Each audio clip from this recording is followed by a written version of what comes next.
The Couple Next Door, written by Peg Lynch and starring Peg Lynch and Alan Bunce.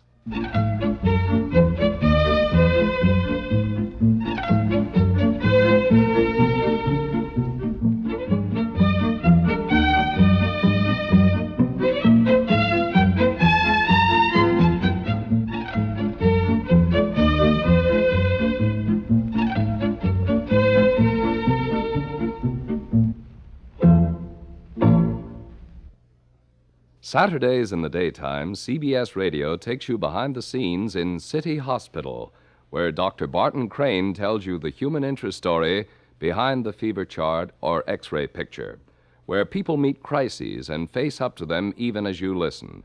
Tomorrow and every Saturday, enjoy drama that comes close to life itself, as most of these same CBS radio stations present City Hospital.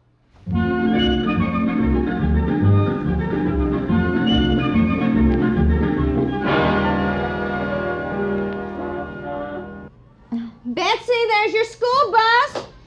She'll be right out. Now, where are your mittens? In my pocket. Well, put them on. Now, it's cold. Button your jacket. Yeah, I gotta be running, too. I fixed another waffle for you. No. I gotta take off some weight. I'm getting fat. Mommy's the one who's getting fat. Yes. Well, run along. Goodbye, dear. Have a nice day at school. Goodbye. Goodbye. Goodbye. Honey, don't you think it's about time you told her? Yes, I think I'm going to, and then I think of the million questions she'll ask, knowing Betsy. Hey, I saw a book in a window yesterday. How to Tell Your 6-Year-Old the Facts of Life. Something like that. Maybe I ought to pick it up today and you'll have something to go by. Oh, yes, fine. Why don't you do that? Gee, I'm surprised she noticed anything, though. How could she help it? What do you mean? I hardly show. I'm very lucky that way. Why, when I had Betsy the day before I went to the hospital, I met Mrs. Wilson. I had to tell her I was expecting a baby. She couldn't believe it.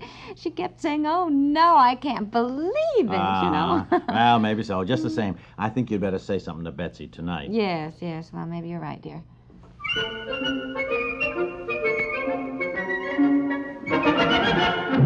Hither, thither, and yon, of course, do not appear on the map. But for CBS News correspondents, they are the places where news is made. And CBS News correspondents make it their job to track down the significant details of any important developments, no matter where in the world the event is taking place. Let a news story break on a mountain slope in the Himalayas, along the Amazon River, or out on the plains of our own Midwest, and chances are a CBS newsman will head straight for the scene to gather the facts you want to know. And the CBS newsroom is busy at work Sunday, Monday, always. That's why on weekends you can enjoy 2 full days of fun and still keep in touch with what's happening in the world. With a radio at hand tuned to CBS Radio, your favorite ski tow or tropic island is always within listening distance of history. Tomorrow and every Saturday and Sunday, as well as during the week, make CBS News your all-day listening post.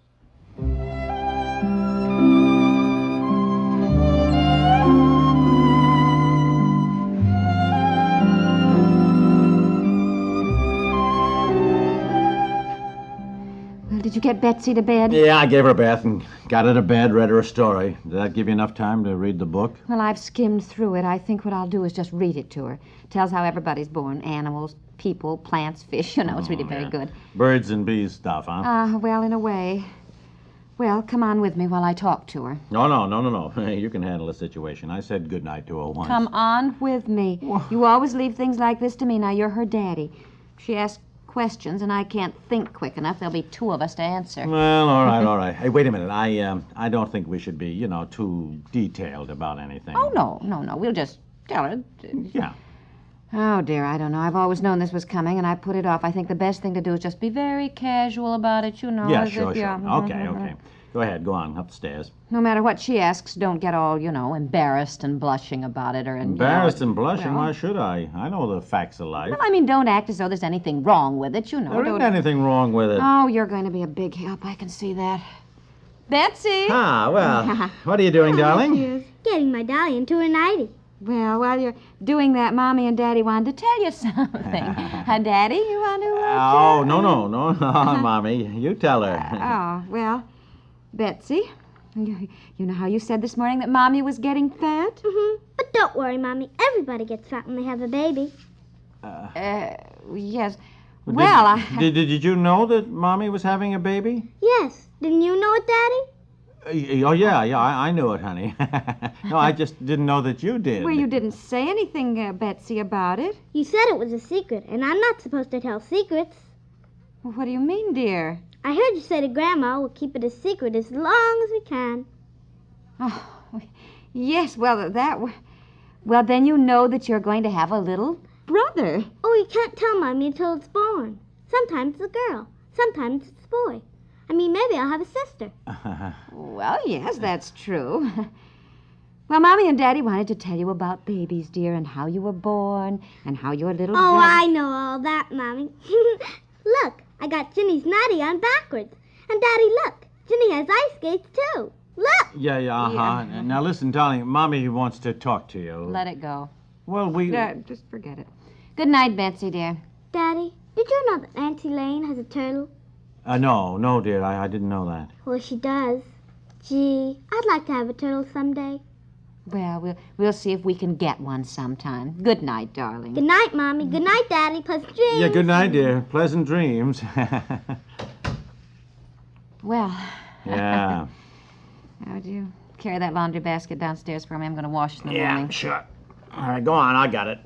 I think I'll write some of my Christmas thank yous tonight. I haven't done a one. I've got to write to Aunt Ruth and Helen. You want me to take this to the basement? No, just set it down here in the hall. Yeah. I'll take it down in the morning. Okay. Well, Well, I guess I didn't need to buy the book. no, How much does she know? I don't know. I don't get it. Seems to me when I was a kid, the whole subject was fascinating to me. I couldn't get enough information. Probably what you got was a lot of It misinformation. didn't matter. It was all interesting. I don't understand her. She didn't seem interested at all. Yeah, well, she will be. I must say, she sort of took my breath away. I didn't know she had any idea about anything. Yeah.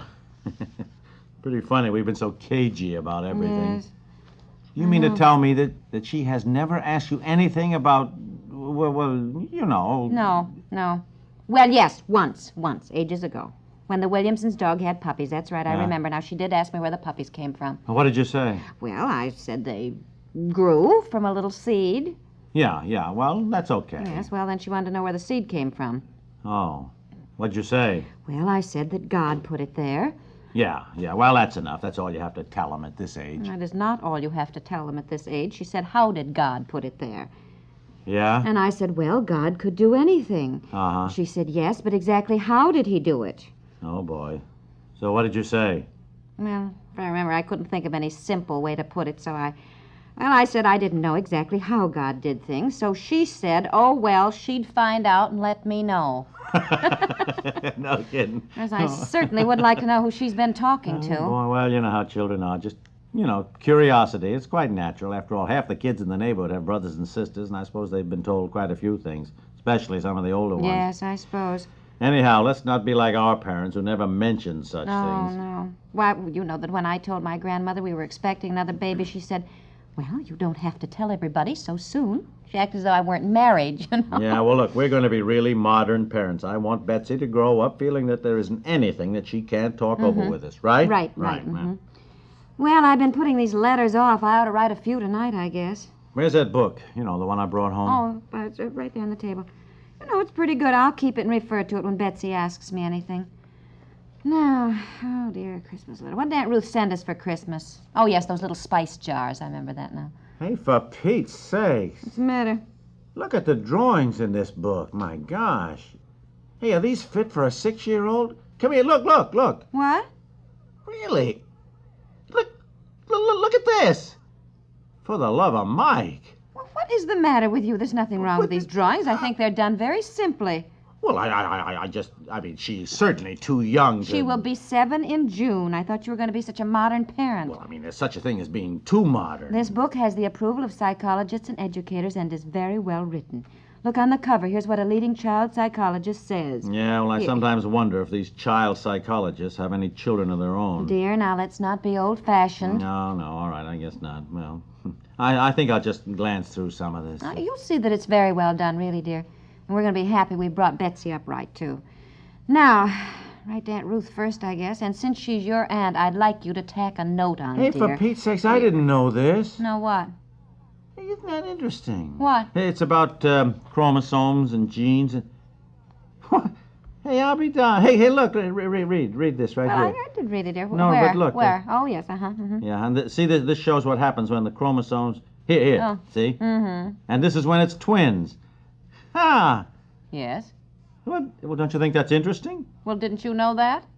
No.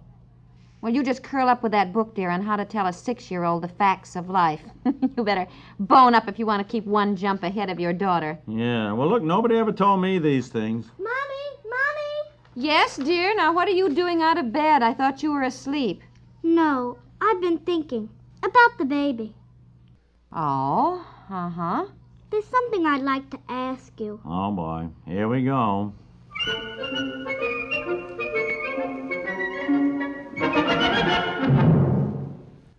We'll return to the couple next door in just a moment.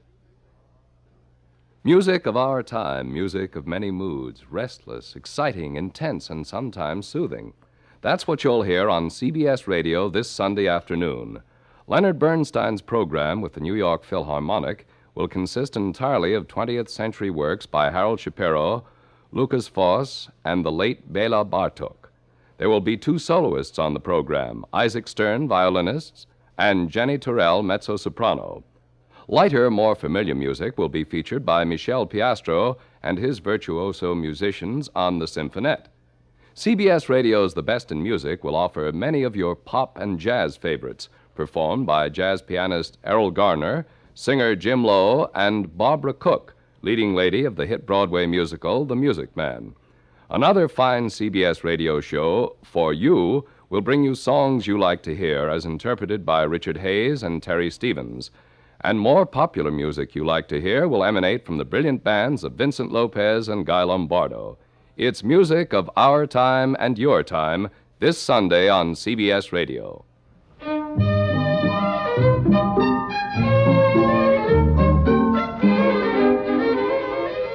Oh, doesn't she look sweet in her little pink bathrobe, Daddy? Uh-huh. Now, what did you want to ask Mommy and Daddy about the baby, dear? Well, if we don't like him after he gets here, can we get rid of him? Get rid of him? What? But, dear... If we don't like him, Daddy, could we give him away? Why, no, dear, he'd be your brother, and why, we're all going to love him so. My goodness, who would we give him to? Well, we could give him to the trash man. What?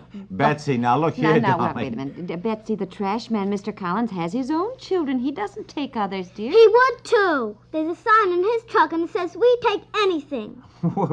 Betsy, don't you understand? Daddy and Mommy are having this baby especially for you, dear. Why, you're going to love your little brother or sister. Yes, but if we don't like him, could we at least take him back and get credit? Well, that's all right. She's heard me. It isn't like a department store, dear. We can't take him back. Well, is he going to use my baby bed? Yes, dear. But don't worry about it.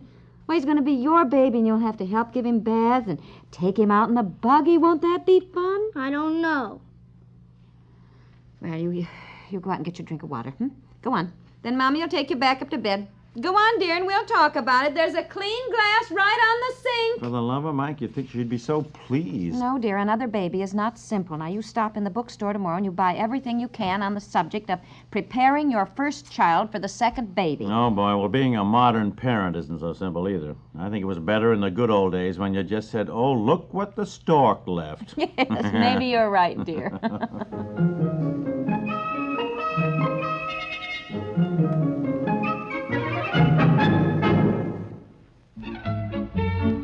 The Couple Next Door is written by Peg Lynch and stars Peg Lynch and Alan Bunce with Francie Myers and is produced by Walter Hart. This is Roger Foster inviting you to listen again Monday to The Couple Next Door.